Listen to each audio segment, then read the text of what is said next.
Welcome to Voices from the Bench, a dental laboratory podcast.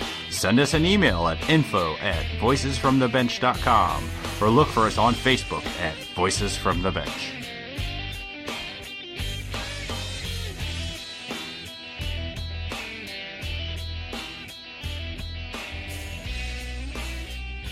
Greetings and welcome to the 5th episode of Voices from the Bench. My name is Elvis Dahl from Summer Dental Laboratories in Zionsville, Indiana. Hi guys, I'm Barbara Wojin from Knight Dental Group, Oldsmar, Florida. Welcome. You know, originally when we started this podcast idea, we were going to do the first 2 weeks of a month were going to be an interview, and the last 2 weeks of the month are going to be a roundtable. Sure enough, the first month we start, we have a 5th week, and had to think to ourselves, how are we going to fill this week? And I thought it was a great opportunity to bring in the chairperson of the NBC, which is the National Board of Certification of Dental Laboratory Technology. Denise Burris joins us for a great interview about how she got started in the business, why she continues in the business, and why she became the chairperson of the NBC. We are so excited to bring this to you. This is an absolutely awesome episode. We hope you enjoy. On the 5th episode of Voices My True Love Gave to Me, Denise Burris, CDT. Great stuff. Voices from the Bench. The interview. I'd like to welcome Denise Burris from By Design Studio in Georgia, also the NBC chair this year. How are you, Denise? I'm doing great. Thanks, Elvis. Hey, thanks for joining us today. Tell us a little bit about your lab and how you got started. Well, we are a brand new lab, actually. We're pretty excited about it. The name, like you said, is By Design Dental Studios here in Atlanta. And my partner and I, Katie Blue, we actually have been working together for about 18 years. And Wow. Last summer, we decided to open our own lab. And so that's how By Design Dental Studio was born. And we officially opened in August. And we are proud to say that we have 12 team members now. And it's been a ride. It's been really cool. We're pretty blessed. And I really love your name. How did you choose the name of your dental lab? You know, I can't even tell you how that came about. We had about 5 different names that we were throwing around. They just, this was the only one that stood apart from the recognition of so many other laboratories. And so we just liked that it was different. I totally agree. I remember when you first announced the By Design and you had it on Facebook, I was so proud of you and I really loved the name. So congrats for going out. I know that's a risky, brave move and I respect the out of you for it. So well done. Thank you. That means a lot to me. So you opened in August of 2017? Yes. So we've only been open 8 months. And you went from 2 employees to 12? Over those 8 months, yes, that's Wow. That's where we're at now. And so, yeah, it's been a crazy time, but we're finally settling in and got our systems in place, and we feel like the right people in the right spots. And so, you know, now we're rocking. I read somewhere you specialized in implants. Is that pretty much what you're focused on, or are you all full service? No, we don't particularly focus on implants. We do a lot of implants in our laboratory, and we are a full service lab. We have a lab partner here in Atlanta that we work with, and they fabricate most of our removables, but everything goes through our lab, and we take care of all of the facilitation of them through our clients, but we do offer full services. Awesome. How many CDTs do you have at your lab? So we have 5 CDTs. There are 3 of them that are certified in multiple specialties. So Wow. Yeah, we're pretty excited about it, and we hope to have more. I just hung up all of our CDT certificates on our wall of fame. So that was cool. That is cool. That is cool. So why did you become a CDT? How did that come about? Well, whenever I first came into The dental lab business, I didn't know a thing about the industry, as most people don't. You're either born into it, I think, or you happen upon it, it seems. Yep. I'm learning that too. Yeah. Yeah. I was born into it. You know what I mean? You either don't even know it exists or it's all you know that exists. That's funny. It's so true. Yeah. So as I got into it, I didn't really even consider that it would be my career for all of my adult working years. But I remember seeing other people in the laboratory that were certified, and I just thought how cool that is. I thought of them as an elite group and how they were setting themselves apart from the mass. And I was just fascinated by it. So I set my sights on wanting to become certified, from that point forward. So it was almost like a challenge to drive myself to be part of that special group. And so that's kind of how that all came about. So after, I think it was 7 years I had been in the lab, that I attained my first specialty in ceramics. And then probably about 4 years later, I got my certification in Crown and Bridge. Wow. I didn't realize you had two. That's wonderful.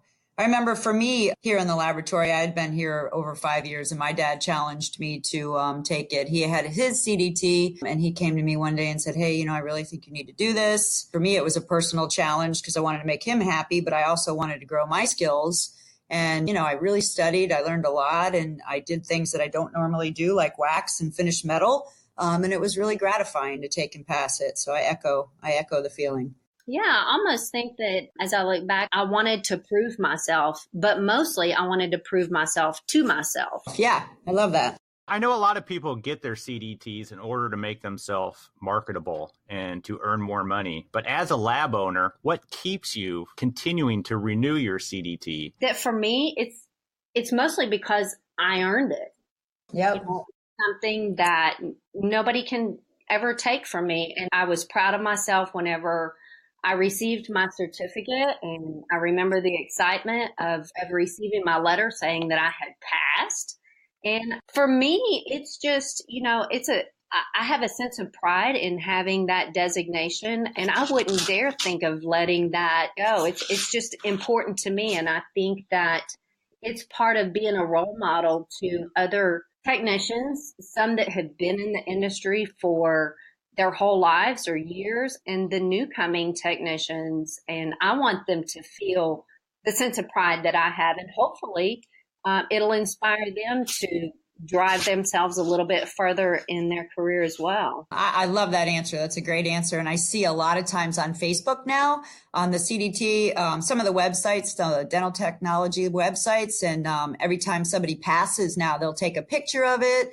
And I always see your comments, way to go, well done, congratulations. And I think that buzz is catching on. I think people are really, really proud of it. And I love seeing your name. I love seeing the encouragement. It's just, there's a lot of buzz going on right now. I'm proud of you guys. Yeah, I can appreciate, as you can, whenever somebody posts that. And like I mentioned a while ago, just that excitement from whenever you have all of this anxiety that you build up just to take the test, and you want to make sure you pass and you're prepared. And then whenever you do, and you release all of that into excitement, I mean, it's really cool. And for people to post that on their page or, one of the other dental laboratory pages, I just, it fires me up as well. So it's cool to see that. And that's what we should be doing, is encouraging each other in our career and what we're doing on a daily basis. I mean, it is our responsibility as colleagues to build one another up. And I will jump at it every single time. I'm excited just hearing you talk about it.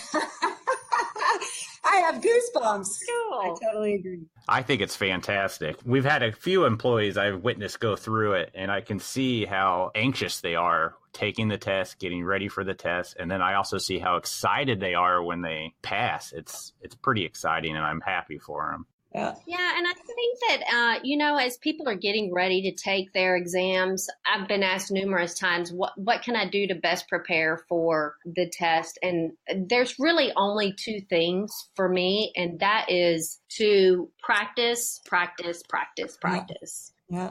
I always tell them that the most effective thing that we did in our lab whenever we were trying to, when we opened it up for multiple people to take the exam, we almost had like a study group that we did for a few months. But we also, every single one of us came in on a Saturday morning and we did a mock test.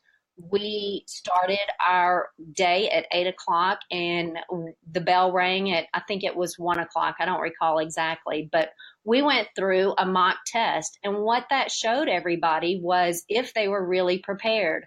If it was concentrate on their multitasking, for instance, if your ceramics are firing, what are you going to do during that 15 minutes while that's in the oven, or whatever the case may be, and how to lay out your day and how to really be prepared within that time frame. And if you weren't finished at the end of your time frame, then you really knew what you needed to work on, because the most important thing in the end of these exams is that you finish. Yep. Because the examiners cannot grade something that isn't complete.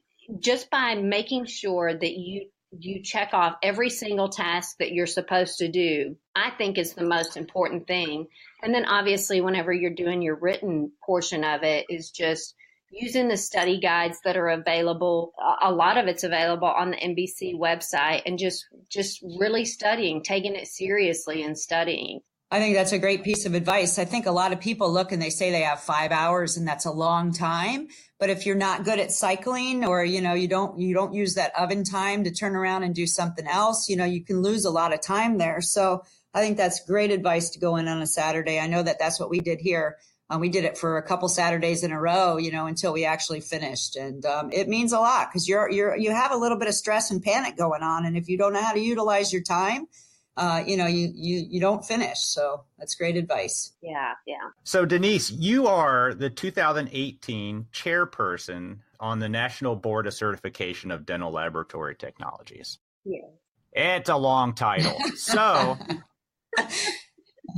why did you get involved with the NBC? So again, this goes back to being on the Southeastern Conference of Dental Laboratories Board of Directors for many years, and seeing this special group of people that give of their time and their energy to make our profession better. I admired that in my colleagues and people that I knew were working in different aspects like that. And so whenever I was invited to be part of the National Board for Certification and I put my name on the ballot, I was honored to be invited to do so by another colleague that I respected so much. And so I just thought that I had given my time on the Southeastern Board for many years, and it was time for me to allow new people to come in with new, fresh ideas. And so the NBC was a perfect transition for me to continue to give back to our community of dental laboratories and our profession in general. So that's what I wanted to do. Awesome. How long were you on the NBC before you became the chairperson? How many years are you involved before you become top dog? So you can serve 2 consecutive terms, and those are 3 years each. We don't refer to it as a board of directors. It's the board of trustees. And so I spent 3 years as a trustee, and then I served 2 years as the fiscal officer, and then on up the chairs. And so all in all, 6 years. And so whenever I finish this out in December, that'll be the end of my term, my second term. Awesome. And then what's after that? That's it. I leave it in the fine hands of the trust. And I don't know what after that.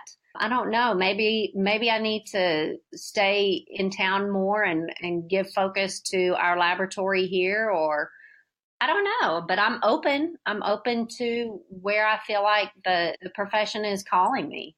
Well, I definitely think the profession is going to continue to call people like you. You've done an amazing job. I know that you guys did a lot of revamping, through your years of service. Is there anything new coming up that you can share with us? Exciting things that you guys are working on, or what the next steps are? Oh, man. So we have several things in the works. We are working to implement computer-based testing right now, which we think is going to be a huge asset to reaching people who want to take the exam, but maybe they're in a rural area, or maybe, travel is an obstacle or whatever. And so we're working out on all the details, and it won't completely replace pencil to paper testing, but it will be another avenue that people can use to take those written exams. People are on their computers all the time, and it just makes sense that they're able to take this exam from a remote location. So we're just working through all the details, and we're hoping to launch that offering later in this year, maybe the fourth quarter of this year or in early 2019. Also want to talk about the changes that we implemented in 2017, and they were really significant changes to update the CDT program. One of those was that we updated all of our exam references and study guides that are available to candidates on the NBC website. We also revised the job task outlines to make them more current and more in line with all of the modifications that we made to the practical exams. Just with that, we updated the models for the practical exams for the ceramics, the crown and bridge, and the implant exam. So that was pretty cool. We updated the prescriptions, and we also incorporated material of choice for the candidates so that they would be able to utilize digital technology, which obviously this better resembles what our current industry is doing. So we were really excited about that. We also spent a ton of time in 2016 going through our entire question bank for the written exam, all 1,500 questions. We used a handful of subject matter experts, and we all got together and went through every single question and determined whether it was obsolete, could it be worded better, is it relevant? And we found that some we were just able to modify, and there was a lot that we completely threw out. So you can imagine whenever we threw questions out, they had to be replaced. So again, used our subject matter experts, and we created new questions that would help mirror what's going on in modern labs and our entire industry. So yeah, it was really cool. We unfolded a lot of things in 2017, and we're just going to continue to improve on that. One of the things that I've learned with the NBC is every year we sit down and we look at the CDT program, the Certified Dental Laboratory program, and the Registered Graduate program. And with all of those, the NBC's mission is to provide certification for dental technicians and laboratories. And so we look through and see what we need to give our attention to. And I can say that we've made some significant changes and updates in the last several years that I know I'm proud of. And I can imagine that the rest of the trustees on the NBC are super proud of as well.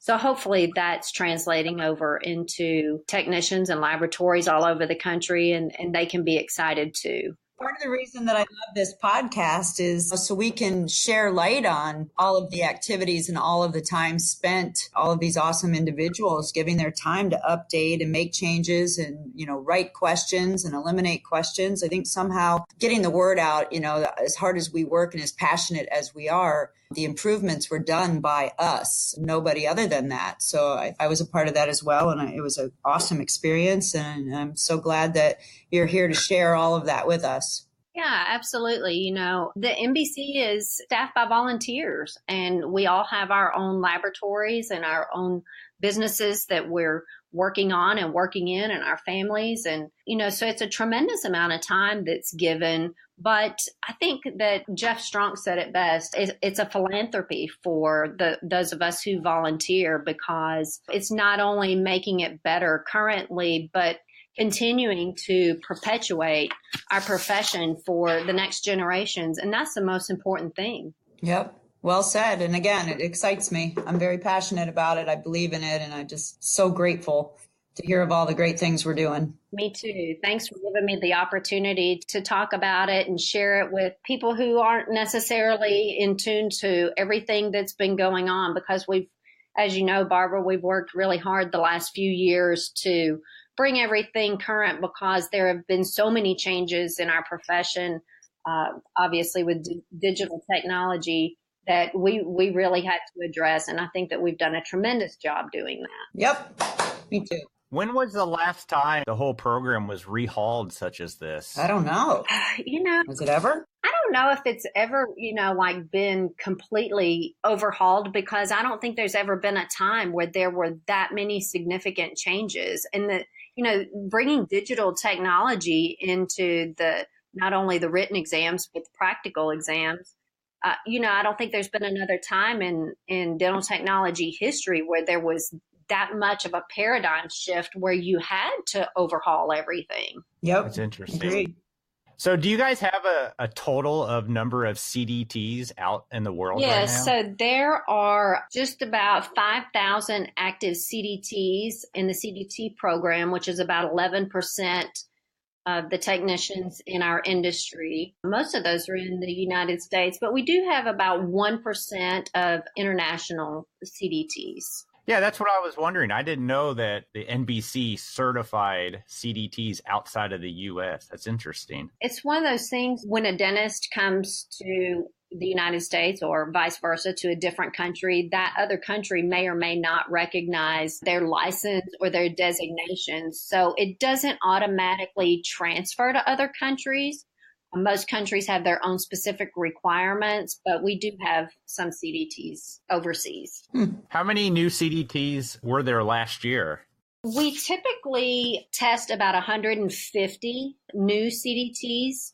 Actually, we have about 150 new CDTs that are given the designation every year, but about 300 exams are given, the practical exams to candidates. And how often do people usually retake the test? Is it a multiple time thing or is it? I don't know what the average is. I know every specialty has a specific pass rate, and it's actually pretty high. How many times did you have to take the test? I just took it once each time. Yay! Listen, That's my girl. What about you, Barb? One time. But I studied my ass off, just saying. I studied and studied and studied and studied until my eyes were just blue. So it was crazy. Not blue, they're blue now, until they were red. I'm not going to tell you what my score was, because what matters is that I passed. But yes, it was only once. I was really lucky. But, we put together a great study group. And so, people thrive on one another and their drive to make it successful. And sometimes just hearing the words verbally spoken over and over and over, you do tend to think about it when you're driving, when you're every aspect of your way. Oh, yeah. So yeah, repetition. Yep. Denise, I appreciate you so much for joining us and everything you have to say. And hopefully we can continue pushing for technicians to become CDTs. And we will. Yeah, I think that we've a good buzz going now. We just need to continue that. So thanks for having me on and giving me an opportunity to talk about it and sharing in my excitement with it, because I think it's really important. Yeah, thank you so much. We'll talk to you again. Take care. Bye. Bye, y'all. Thank you, Denise. That was an amazing interview. I can tell you from a personal experience that she's amazing. She's done so many great things for our industry, and we'd like to see and hope to see more from her. Absolutely. I think she's done a great job with the NBC. If you have any questions, comments, or anything, you just want to reach out to us, email us at info@voicesfromthebench.com. Also, check us out on Facebook. Anytime you see a post, please hit share. Let the world know that we're out here. We're always looking for new listeners, and we want as many people to enjoy the content as much as we do. Any suggestions, topics, if you'd like to be interviewed or you want something to say, have something to say, email us. We appreciate you listening. We'll see you next week. Take care. Bye. Bye.